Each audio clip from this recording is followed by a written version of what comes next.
Kumusta kayong lahat? Ito nga yung mga ganap nitong nagdaang Biyernes Santo Holy Week 2025.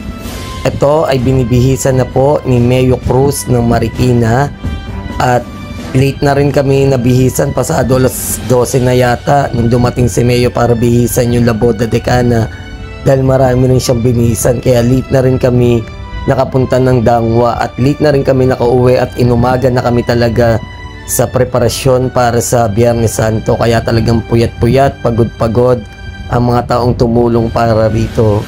So itong damit na to ay ginawa po ni Charles Jared ng Florida Blanca, Pampanga. Ito po ay binurda gamit ang gintong sinulid.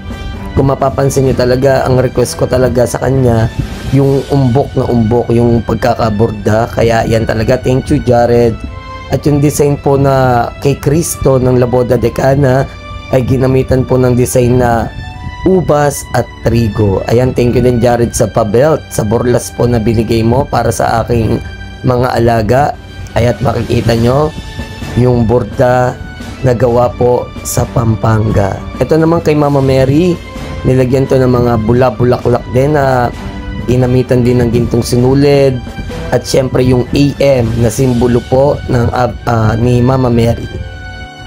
Almost 1 year din yung preparation namin para dito sa damit. Syempre medyo mabigat din para sa amin ang ganitong paburda, pero kinaya naman sa tulong syempre ni Bien Paul at syempre ng kanyang pamilya at syempre ng aming pong pamilya. Kaya thank you so much po sa lahat ng tumulong para sa pagbibihis, padamit, pabulaklak para po sa prosesyon ngayong taon.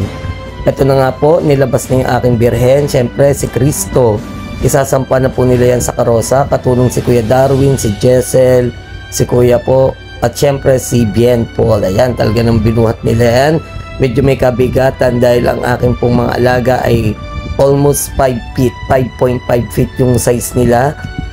Kaya ayan, isinampa na rin sa karo. Medyo maaga namin sinampa yung mga santo namin sa karo. Umaga pa lang pinasampa na namin, gawa ng bagong butas yung karosa. Baka magkaroon ng problema o aberya pag late na namin sinampa. Ayan si Tito Celo, si Kuya Tonton, si JM, kinakabit nila yung speaker sa ilalim at yung battery ng sasakyan na gagamitin po, at dahil hindi kami naka-generator para tahimik. Ito si Kuya Darwin, inaasikaso po niya yung tornilyo po pagpipix sa karo. Siyempre si Dieter at si Melay, tinulungan ni Melay si Dieter pag-aayos ng bulaklak.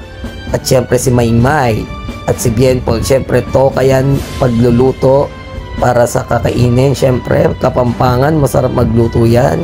At siyempre yung aking mga tropa, sila Racy, nandyan sila, si Rudmark, si Horson, na tumulong na sa pag-aayos dahil anong oras na po ito, mag-aalas 5 na. At syempre si Rudmark, ang aming Kristo. Ayan si Ate Joy at si Tiffany, kinakabit na yung mga berina at mga ilaw.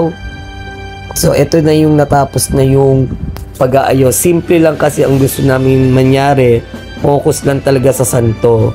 Eto't sinundo na rin namin yung karosa ni Amba at syempre ni Cleofe dahil sabay-sabay na po silang dadalhin sa court, sa simbahan po. Etong karosa ni Amba, hindi naman to bago pero bagong repair. So dinesign po yan ni Rudmark Gonzales. Tumulong na rin dito sa pagtutulak syempre ang kamarero po ni Amba at ni Cleofe, si Dr. Annie Ocol at syempre si Daddy Boy Ocol po. So dito inipon po muna sila para sabay-sabay na po namin ihatid sa simbahan ang mga karosa. Mauuna kasi dapat tong karo ni Amba kasi naibaba na siya sa krus. So diretso sampa na siya. Ito na yung gabi ng prosesyon. Nagpa-ilaw na kami. Ito yung ilaw na ginamit namin dyan sa yung coming spotlight ay rechargeable lang yan. So 4 na rechargeable na spotlight at yung mga ilaw sa gilid po ay naka-battery lang po. Pero maliwanag sila kaya sulit. Ito binasbasan na po ni Reverend Father Charvin D. Mailig. Pinakilala na po isa-isa ang mga imahen na ipuprosesyon ngayon pong Biyernes Santo dito po sa Napinggan, Taguig. Maraming salamat sa mga pinsan ko, tito, tita at mga kaibigan na tumulong po. Salamat po sa inyo pong lahat, mula po sa angkan ng Bernardo at Pasawan na talaga naman tumulong, mairaos itong salida ngayong taon. Sa pamilya Ginto po ng Pampanga, maraming salamat po sa inyong lahat na patuloy na sumusuporta at tumutulong po para sa taunang salida ng aming mga santo. Maraming salamat po sa inyong lahat. Muli, hanggang dito na lang. Maraming salamat. Paalam!